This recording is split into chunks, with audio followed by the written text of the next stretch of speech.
Hello दोस्तों, welcome back to my channel. आज हम बात करें म्यूचुअल फंड के बारे में। आपने बहुत से क्रिकेटर को ये कहते सुना होगा म्यूचुअल फंड सही है, तो आज हम वही बात करेंगे म्यूचुअल फंड क्यों सही है। अगर हम म्यूचुअल फंड में पैसा लगाते हैं तो क्या हमारा पैसा सेफ रहेगा या वो डूब जाएगा। म्यूचुअल फंड बेसिकली एक सेबी से रजिस्टर्ड है और सेबी रेगुलेटरी बॉडी है जो कि म्यूचुअल फंड को कंट्रोल करती है, तो आप इस पर विश्वास कर सकते हैं।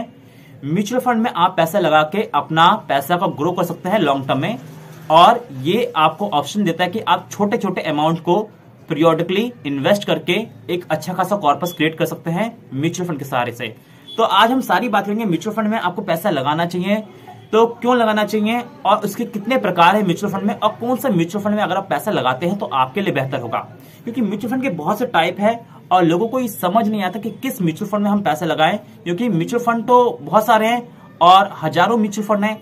तो हमें अपने रिस्क के अकॉर्डिंग हमें समझना चाहिए कि हमारे लिए कौन सा म्यूचुअल फंड बेहतर होगा। तो चलिए अब हम बात करते हैं कौन से म्यूचुअल फंड होते हैं नॉर्मली मार्केट में जो वर्क करते हैं।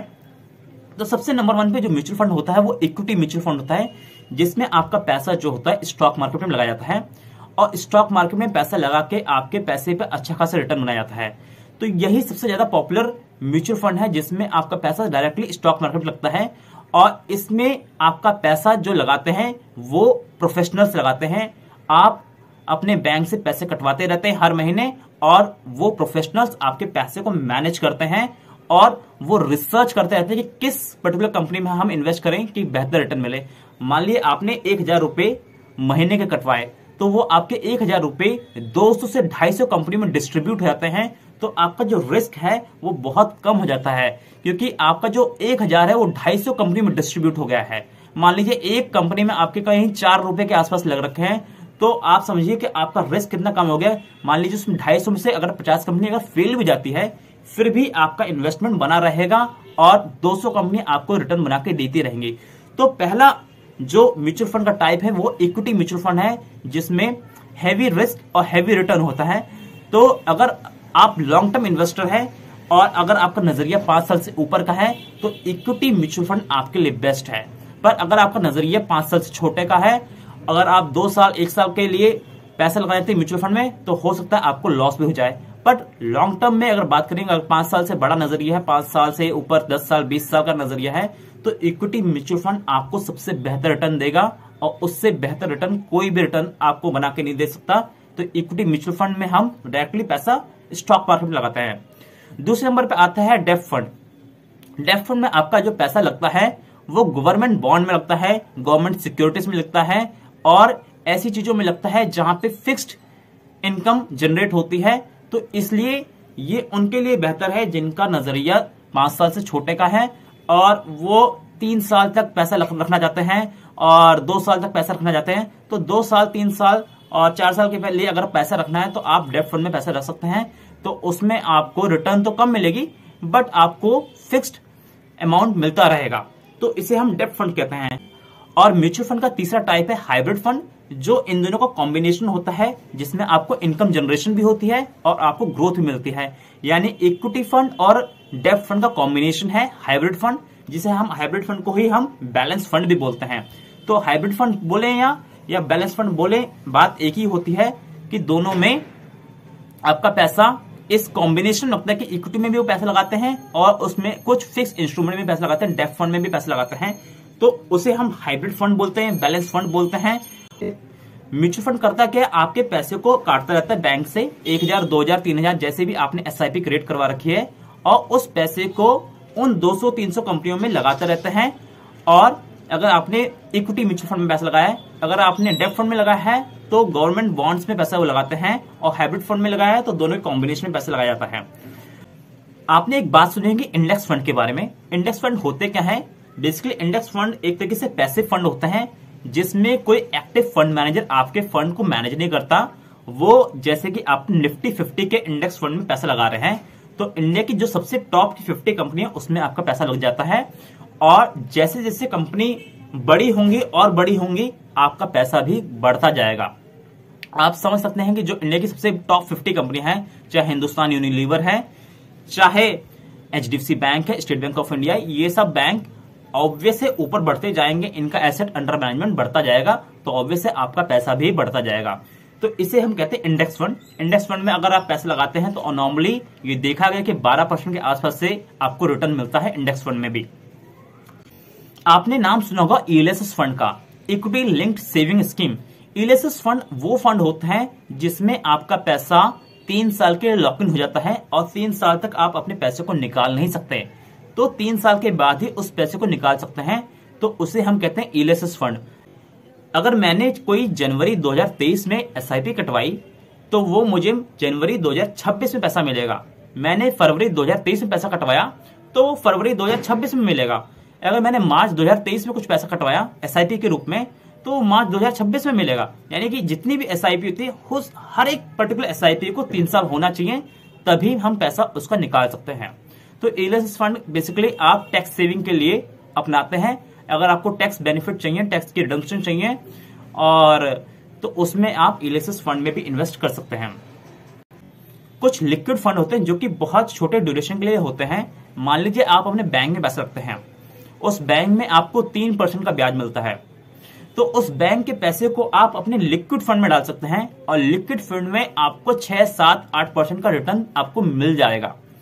और ये एकदम फिक्स होता है और इसमें ऊपर नीचे फ्लक्चुएशन नहीं होती। तो लिक्विड फंड में भी आप अपना पैसा डाल सकते हैं और लिक्विड फंड बहुत ही जेन्युइन है और उसमें पैसा आप कभी भी डाल सकते हैं, कभी भी निकाल सकते हैं, उसका कोई भी चार्जेस नहीं होता है, तो उसे हम लिक्विड फंड बोलते हैं। नाम से आप जानते हैं लिक्विड मतलब बहुत ज्यादा उसमें तरलता है और कभी भी आप डालो, कभी भी आप निकालो, कोई दिक्कत नहीं, आपको फिक्स रिटर्न मिलता रहेगा। 6%, 7% का रिटर्न नॉर्मली मिलता रहता है लिक्विड फंड में। तो ये बात रही, हमने बेसिकली जाना कि म्यूचुअल फंड के टाइप्स क्या हैं, इक्विटी फंड, डेब्ट फंड, हाइब्रिड फंड, और कुछ अलग फंड भी हैं जैसे index fund, ELSS fund, liquid fund.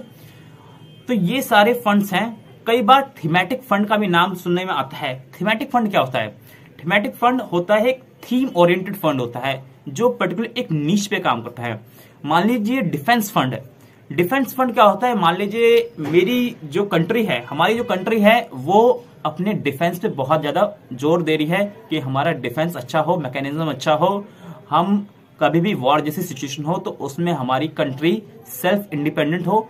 तो ऐसे में जो कंपनियां डिफेंस में काम कर रही हैं, जैसे हिंदुस्तान एरोनॉटिक लिमिटेड कंपनी है और भारत इलेक्ट्रॉनिक्स है, भारत डिफेंस लिमिटेड है, तो इन सभी कंपनियों में हेवीली इन्वेस्टमेंट की जाती है जो भी डिफेंस में काम कर रही है। उसी से लिंक जैसे है आईटी से लिंक कंपनियां हैं, तो उसमें आईटी की जितनी कंपनियां हैं जैसे टीसीएस है, विप्रो है, इन्फोसिस है, टेक महिंद्रा है, तो उसमें पैसा लगेगा।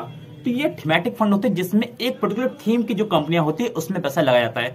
तो आप थीमेटिक फंड में भी पैसा लगा सकते हैं। उसी में एक इंफ्रास्ट्रक्चर फंड भी आते हैं जिसमें आपका पैसा इंफ्रास्ट्रक्चर में जो काम कर रही कंपनियां उसमें पैसा लगता है। तो ये सारे थीमेटिक फंड के अंदर आते हैं। तो अब हमने ये तो जान लिया कि कितने तरह के फंड होते हैं, बट हमें ये भी समझना है कि हम किस पर्टिकुलर फंड में पैसा लगाएं।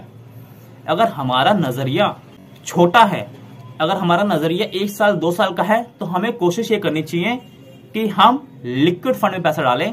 लिक्विड फंड में हमको फिक्स रिटर्न मिलता रहेगा और कभी भी हम डाल सकते हैं, कभी भी निकाल सकते हैं, उसमें कोई दिक्कत नहीं है।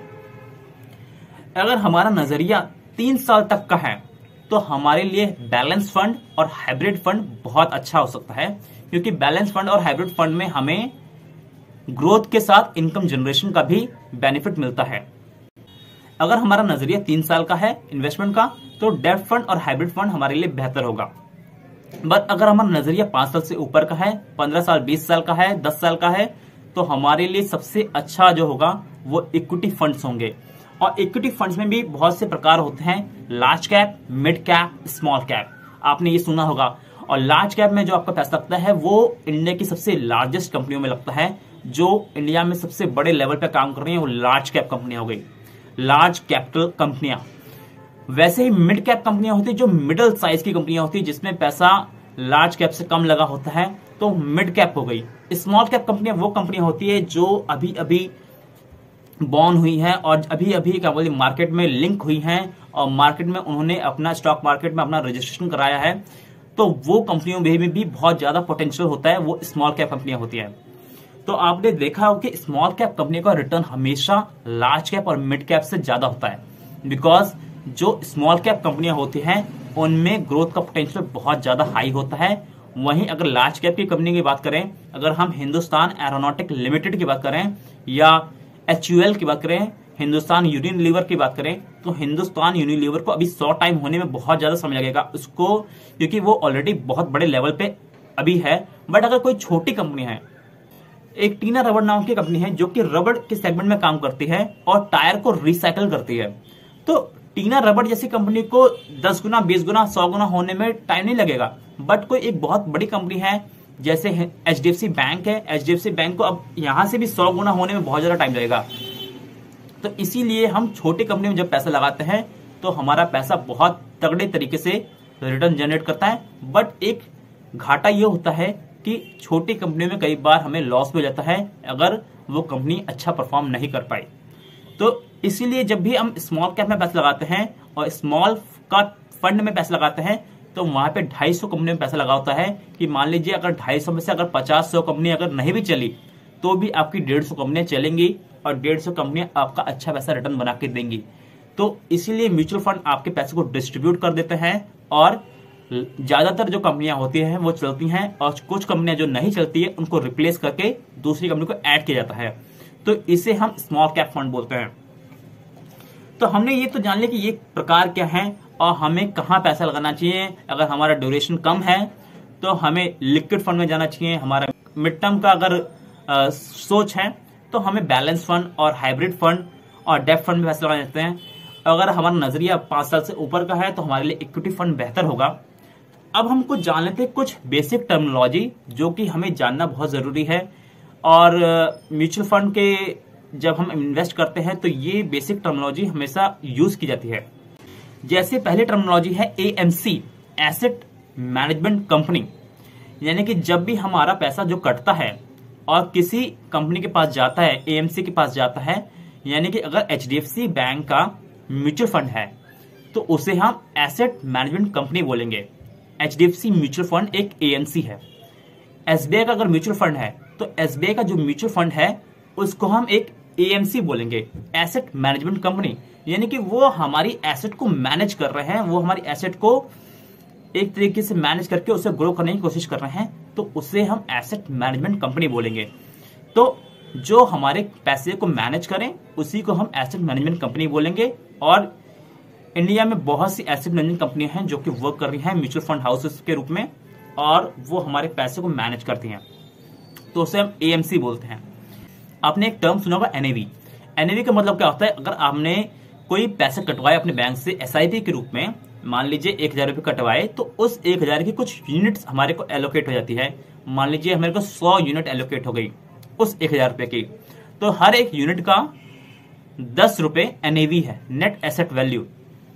तो हमने जो पैसा दिया, 1000 रुपये दिया, उसकी यूनिट हमें मिली 100 यूनिट, तो 100 यूनिट मिली और 1000 रुपये हमने लगाए, तो 1000 divide by 100 is equal to 10 रुपये।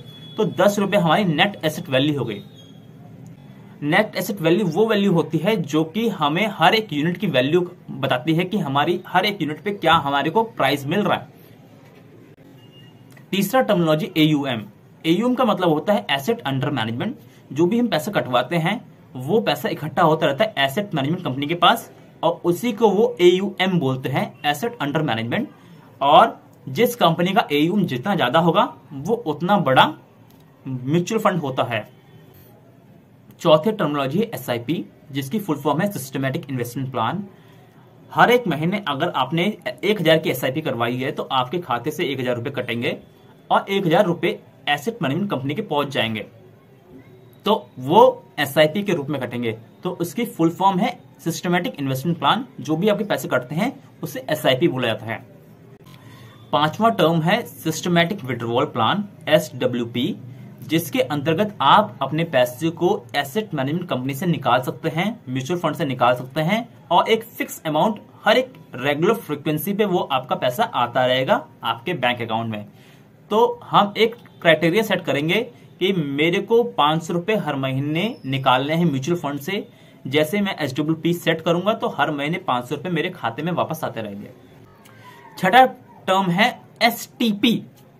STP का मतलब होता है सिस्टमैटिक ट्रांसफर प्लान। इसके अंतर्गत होता है आपका जो भी एक म्यूचुअल फंड की स्कीम आपने ले रखी है उससे आपका पैसा निकल के दूसरी स्कीम में लगता जाता है। यानी कि हर महीने हर एक फ्रीक्वेंसी पे आपको कुछ पैसा एक स्कीम से निकलेगा और दूसरी स्कीम में ट्रांसफर हो जाएगा, तो उसे हम सिस्टमेटिक ट्रांसफर प्लान बोलते हैं। सातवां ऑप्शन है ग्रोथ ऑप्शन। यानी कि ग्रोथ ऑप्शन का मतलब वो होता है कि जिसमें आपका पैसा बिना किसी डिविडेंड दिए कंपनी के द्वारा आपका पैसा कंटिन्यू रूप में ग्रोथ होता रहता है। मान लीजिए कई बार ऐसा लिखा होता है HDFC small cap direct plan growth option, तो इसका मतलब यह है कि HDFC का स्मॉल कैप प्लान, और उसमें भी स्मॉल कैप में भी डायरेक्ट प्लान आपने लिया। डायरेक्ट प्लान मतलब होता है कि मैंने खुद से लिया, मैंने किसी एजेंट के द्वारा नहीं लिया। और डायरेक्ट प्लान में भी ग्रोथ ऑप्शन मैंने चूज किया है। ग्रोथ ऑप्शन का मतलब होता है जिसमें आपको डिविडेंड पे आउट नहीं होगा, आपको जितना भी पैसा है वो इकट्ठा होता रहेगा, एक्यूमुलेट होता रहेगा, क्यूमुलेटिव होता रहेगा, और आपको कंपाउंडिंग का बेनिफिट मिलेगा ग्रोथ ऑप्शन में। तो ये होता है ग्रोथ ऑप्शन। सातवें के बाद आठवां आता है डिविडेंड ऑप्शन, जिसे हम IDCW भी बोलते हैं, इनकम डिस्ट्रीब्यूशन कम कैपिटल विड्रॉवल प्लान, IDCW या डिविडेंड प्लान। डिविडेंड प्लान में आपको एक रेगुलर इंटरवल में कुछ ना कुछ पैसा आता रहता है, और वो डिविडेंड के रूप में आपका पैसा आपके खाते में आता रहेगा जब भी अगर आपने डिविडेंड प्लान चूज किया तो। नवा एक टर्म है NFO। NFO क्या होता है? कई बार म्यूचुअल फंड अपना एक नया नया म्यूचुअल फंड स्कीम निकालती हैं, तो उसे हम NFO बोलते हैं, न्यू फंड ऑफर। 10वां टर्म है बेंचमार्क इंडेक्स। तो बेंचमार्क इंडेक्स क्या होता है? म्यूचुअल फंड क्या करते हैं, अपने रिटर्न को कंपेयर करने के लिए किसी बेंचमार्क से अपने आप को कंपेयर करते हैं। यानी मान लीजिए मेरा एक म्यूचुअल फंड है Nifty small cap 250 index fund, Nippon India Nifty small cap 250 index fund. तो वो अपने इस म्यूचुअल फंड को निफ्टी स्मॉल कैप से कंपेयर कर रहे हैं। निफ्टी स्मॉल कैप का एक इंडेक्स फंड है जो कि एक पैसिव फंड है, उससे अगर आप कंपेयर करेंगे तो एक बेंचमार्क, मेरे इस बेंचमार्क से कितना ऊपर मैं बना रहा हूं रिटर्न या कितना कम रिटर्न बना रहा हूं, तो वो बेंचमार्क इंडेक्स होता है। तो बेंचमार्क इंडेक्स से आप कंपैरिजन के लिए इसको इस्तेमाल कर सकते हैं, तो इसे हम बेंचमार्क इंडेक्स बोलते हैं। 11वां टर्म है एग्जिट लोड। कई बार म्यूचुअल फंड स्कीम में ऐसा होता है कि अगर आप अपने पैसे को 1 साल के पहले निकाल लेते हैं तो 1% का एग्जिट लोड लग जाता है। यानी कि जो भी आपकी वैल्यू बनती है उसका 1% आपका कट जाता है, क्योंकि आपने पैसे को 1 साल के पहले निकाल लिया। कई म्यूचुअल फंड स्कीम में 1 महीने का टर्म होता है, कई म्यूचुअल फंड स्कीम में ये होता ही नहीं है, यानी कि एग्जिट लोड होता है नहीं कि आप कभी भी निकालो कभी भी डालो कोई फर्क नहीं पड़ता। कई म्यूचुअल फंड स्कीम में ऐसा होता है कि आपको 1 साल के लिए लॉक इन रखना है, 2 साल के लिए रहना है, अगर आपने इससे पहले निकाल लिया तो आपको एग्जिट लोड लग जाएगा, यानी कि ये कुछ चार्जेस होते हैं। और 12वां टर्म हमारे पास आ रहा है CAGR, compound annual growth rate, जिसके अकॉर्डिंग हम पता कर सकते हैं कि हमारा जो पैसा है किस पर्टिकुलर रेट ऑफ इंटरेस्ट से इंक्रीज हो रहा है। मान लीजिए किसी का 20% का CAGR है म्यूचुअल फंड का, तो यानी कि हमारा 1 लाख पे 20% यानी कि 20,000, यानी कि अगले साल हमारी वैल्यू 1,20,000 हो जाएगी। तो वही अगर अगले साल भी वो 20% रहा तो 1,20,000 पे फिर 20% बनेगा। तो 1,20,000 का 20% होता है 24,000। तो 24,000 प्लस 1,20,000 तो आपका 1,44,000 हो जाता है। तो इसे हम कंपाउंड एनुअल ग्रोथ रेट बोलते हैं कि हमारा जो रेट ऑफ इंटरेस्ट है, किस रेट ऑफ इंटरेस्ट से हमारा म्यूचुअल फंड ग्रो कर रहा है हमारे पैसे को। तो ऐसा देखा गया कि कई बार लोग बहुत डरते हैं और CAGR के बारे में नहीं जानते कि CAGR होता क्या है। अगर आप स्टेट बैंक ऑफ इंडिया के सेविंग अकाउंट, जो बैंक अकाउंट होता है, उसमें अगर पैसा आप रखते हैं तो वहां पे आपका पैसा केवल 3% के हिसाब से आपका पैसा बढ़ेगा सेविंग अकाउंट में। वहीं अगर आपने स्टेट बैंक ऑफ इंडिया का म्यूचुअल फंड ले रखा है तो म्यूचुअल फंड का जो रिटर्न है, जो कि इंसेप्शन से रिटर्न है, जो कि शुरुआत जब हुई थी इसकी 10 साल के पहले का जो रिटर्न है वो 25.26% है। यानी कि स्टेट बैंक ऑफ इंडिया में अगर आपने पैसे लगाए होते तो वो आपके पैसे 25% से ग्रो होते। वहीं अगर आपके सेविंग अकाउंट में पैसा जो पड़ा है वो केवल 3% ब्याज दे रहा है। वहीं स्टेट बैंक ऑफ इंडिया का अगर आपने म्यूचुअल फंड लिया तो वो 25% से आपका पैसा ग्रो कर रहा है। तो आप समझ सकते हैं कितना अग्रेसिवली म्यूचुअल फंड आपके पैसे को रिटर्न करता है और कितना जल्दी बढ़ाता है आपके पैसे को। अगर आपने भी मन बना लिया आपको भी म्यूचुअल फंड में इन्वेस्ट करना है, तो म्यूचुअल फंड में इन्वेस्ट करने के लिए आपको एक डीमेट अकाउंट की जरूरत पड़ेगी, और डीमेट अकाउंट की लिंक मैंने अपने डिस्क्रिप्शन बॉक्स में डाल रखी है। आप वहां से जाकर डायरेक्टली एक डीमेट अकाउंट खुलवा सकते हैं, जो कि एकदम फ्री है, उसके कोई चार्जेस नहीं है। तो लिंक मेरे डिस्क्रिप्शन बॉक्स में, आप वहां से जाकर डायरेक्टली अपना डीमेट अकाउंट खुलवाएं और म्यूचुअल फंड में इन्वेस्ट करना चालू करें। अगर आपको हमारा वीडियो अच्छा लगे तो आप हमें लाइक, कमेंट एंड सब्सक्राइब जरूर करें। And thanks for watching this video and please subscribe to our YouTube channel. Thank you very much. Have a great day to you.